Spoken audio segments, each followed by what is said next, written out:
వచ్చినందుకు మీ అందరికీ థ్యాంక్స్. అడగండి. ఏంటండి అడిగేది? అసలు ఏంటి న్యూసెన్స్? ఇవాళ సిటీ అని సఫర్ అవుతుందో తెలుసా? Bloody village brutes. ఏమన్నారు? విలేజ్? ఓసారి ఇటు వస్తారా? ఏంటి? మీరు పుట్టింది ఎక్కడ? ఇక్కడే, కోటి. మీ నాన్నగారు? ఖమ్మం. వాళ్ళ నాన్నగారు? గుంటూరు పక్కన కొల్లూరు. అంటే విలేజ్. మీ మాటలో చెప్పాలంటే మీ తాతగారు ఒక విలేజ్ బ్రూట్, అంతేగా? మీ పట్నాలు మా పల్లెటూళ్ళకు పుట్టిన పిల్లలు. అమ్మ చచ్చిపోతున్నా పట్టించుకొని పిల్లల్ని ఏమనాలి, ఏం చెయ్యాలి? మే విలేజ్ బ్రూట్స్ కాదు, విలేజర్సే మీ రూట్స్. బూతులాపి భూమి మీద నిలబట్టం నేర్చుకో. వెళ్ళు. కరెక్ట్ గా చెప్పావన్నా. రైతు ఈ నేల మీద నాగలి పట్టాకే నాగరికత మొదలైంది. అంత ప్రాచీన చరిత్ర రైతుది. మీలో ఎవరికైనా ఒక బియ్యపు కింద తయారవటానికి ఎన్ని రోజులు పడుతుందో తెలుసా? తెలీదు. 120 రోజులు. 120 రోజులు ఒక రైతు తన చెమటని మట్టితో కలిపి పండించే గింజ కలిస్తేనే మనం తినే అన్నం ముద్దవుతుంది. అది తెలుసుకోండి. మెతుకు కింద పడితే కళ్ళకద్దుకునే దేశం. ఆ మెతుకులు పండించే రైతుని నిర్లక్ష్యం చేస్తుంటే ఇంకెవరికి చెప్పుకోవాలి సార్? ఎవరైనా అన్నం పెడితే అన్నదాత సుఖీభవ అంటాం. అన్నదాత అంటే ఎవరో తెలుసా? వండినవాడో వడ్డించినవాడో కాదు, పండించినవాడు. వ్యవసాయానికి మించిన సాయం ఆ దేవుడు కూడా చేయలేడు. సెల్ ఫోన్ లేకపోయినా మనం బతకగలం, టీవీ లేకపోయినా బతకగలం, ఏసీ లేకపోయినా బతకగలం. కానీ అవి తయారు చేసేవాడు కోటీశ్వరుడు. కానీ అన్నం లేకుండా మనం బతకలేము. అది పండించే రైతు మాత్రం ఎప్పటికీ పేదవాడే పేదవాడే పేదవాడే. అంటే పరిశ్రమలు రావడం తప్పంటారా? పరిశ్రమలు రావడం తప్పు కాదు, రావాలి. కానీ అవి పంట భూముల్ని నాశనం చేసి కాదు. ఎంతో బంజరు భూమి ఉంది, ఎన్నో రాళ్లగుట్లు ఉన్నాయి. కేవలం నీటి ఖర్చు తగ్గుతుందని పరిశ్రమలన్నీ నీరు ఎక్కడుంటే అక్కడికి కట్టేస్తుంటే నీటి కోసం రైతు ఎక్కడికి పరిగెత్తాలి సార్? అడుగు బాబు, ఇంకా అడుగు. మన దేశంలో గత 10 ఏళ్లగా 1,71,105 మంది రైతులు ఆత్మహత్య చేసుకున్నారు. అందులో 25,400 మంది మన తెలుగు రైతులే ఉన్నారు. అర్ధగంటకో రైతు అర్ధాంతరంగా చచ్చిపోతున్నారంటే మీరు నమ్మగలరా? కానీ ఇది పచ్చి నిజం. చావు కూడా చులకనైతే ఆ దేశం బాగుపడదు సార్. దాదాపు 10 లక్షల మంది రైతులు పండించడం మానేసి మీ సిటీల్లో కూలీలుగా బతుకుతున్నారు. దేశానికి వెన్నుముక లాంటి రైతు మీ అపార్ట్మెంట్స్ కి వాచ్మెన్ అవుతున్నాడు. పరబ్రహ్మ స్వరూపాన్ని పండించే రైతు గుడి మెట్ల మీద విచ్చగాడవుతున్నాడు. పట్టించుకోరా? రైతులకు రుణమాఫీ చేస్తున్నారుగా. ఎక్కడ సార్? ఎంత సార్? వాగ్దానాల్లో కాదు, వాస్తవాల్లోకి రండి. కొన్ని వేల కోట్లు అప్పు చేసి చేతులెత్తేసిన ఓ కార్పొరేట్ యజమాని విదేశాల్లో స్కాచ్ తాగుతుంటే 5-10 వేలు అప్పు చేసినటువంటి ఓ రైతు పొలం గట్ల మీద పురుగుల మందు తాగుతున్నాడు. ఇది నిజం కాదా? పట్టించుకోరా? వచ్చి చూడండి సార్. కార్పొరేట్ ఇనుప చట్టాల కింద పడి పచ్చడి పొలాలు చచ్చిపోతున్నాయి. మళ్లు తడపాల్సిన నదులు ఫ్యాక్టరీ గొట్టాల్లో పడి మురికి నీళ్లు అవుతున్నాయి. ఆ మల్టీనేషనల్ కంపెనీల యంత్రాలు పచ్చి బాలింతరాలైన మట్టిని తొక్కుకుంటూ పోతున్నాయి. పట్టించుకోరా సార్? కానీ వాళ్ళు పెట్టే పరిశ్రమల వల్ల ఎంతో మందికి ఉద్యోగాలు వస్తున్నాయి కదా.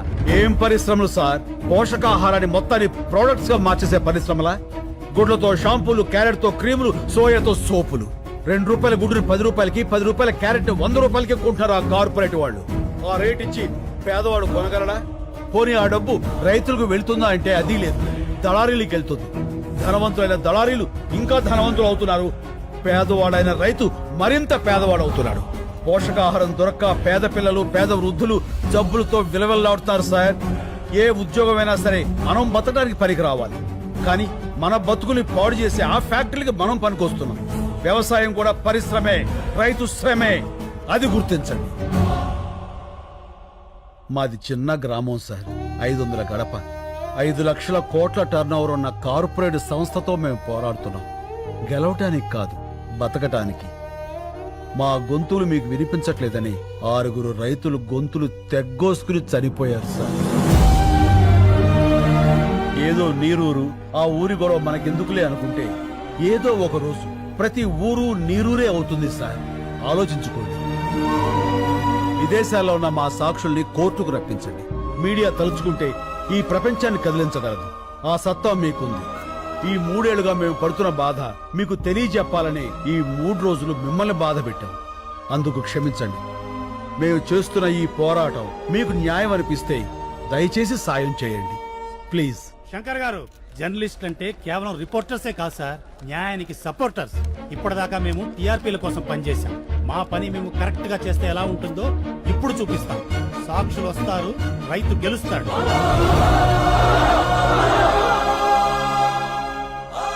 Thank you. రైతులకు మీడియా సపోర్ట్. నీరూరికి న్యాయం జరిగే వరకు పోరాటం. సాక్షుల్ని ఇండియాకు రప్పించాలని ప్రభుత్వానికి డిమాండ్. మీడియా వీళ్ళకి సపోర్ట్ చేసిందంటే మనం ఓడిపోతాం సార్.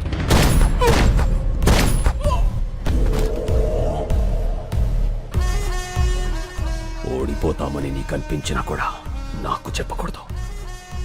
ఇప్పుడు కూడా చెప్తున్నా, గెలుపు నాదే. గెలుపుకు చేరువగా రైతులు ఏ క్షణంలోనైనా ఇండియా రానున్న సాక్షులు. ముఖ్యమంత్రి అత్యవసర సమావేశానికి ఏర్పాటు చేశారు.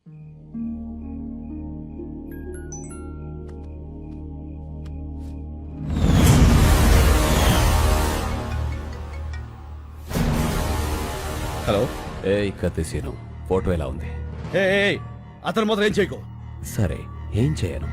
నేను చెప్పింది నువ్వు చెయ్యి. చేస్తాను. హలో, ఒక్క నిమిషం ఉండమ్మా. ఎవరు? మీ మదరాలు మాడదంట. హలో బేబీమ్మా, టీవీ చూసావా? అవునమ్మా, మీ తాతయ్య తీవ్రవాది. హలో హలో, ఎవరు? మా మనవరాలు కట్ అయింది. మనల్ని టీవీలో తీవ్రవాదులని చూపించారట. హలో రే మళ్ళీ 150 సీన్ అన్న ఫార్మర్ ఎప్పుడేడ్రా? టీవీలో స్పీచ్ మైండ్ బ్లోయింగ్ అబ్బా. శంకర్ అంటున్నాడేంట్రా? పేరు మార్చుకున్నాడా? ఎన్ని కోట్ల స్కామ్ ఏంటి రే మల్లిగా? మొత్తానికి నువ్వు సీన్ అన్న కలిపి బాగానే నాగలేస్తున్నారా? రే కొంచెం మా అమ్మ కూడా పిలుస్తుండ్రా బాబు. హలో హలో సీననా? సీననా? సీన్ ఎవరు? శంకర్. శంకర్ అన్న. ఫోన్ ఇదిగో. సీన్ ఇంకా రాలేదే? వచ్చేసాడు బాబాయ్, మీరు భోజనం చేసి పడుకోండి. ఏమడిగా?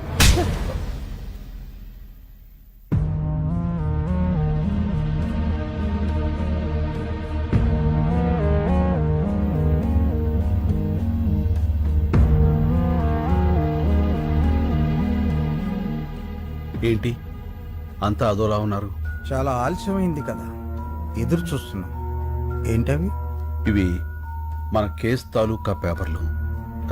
మీ 10 మంది ఇందులో వేలుముద్రలు పెడితే ఏం రాసింది అందులో? కేసు వెనక్కి తీసుకుని మన చేలనే అగర్వాల్కి అమ్మేస్తున్నట్లుగా. అంటే నా మీద నమ్మకం ఉందిగా. నమ్మకం అంటే ఏంటో తెలుసా నీకు?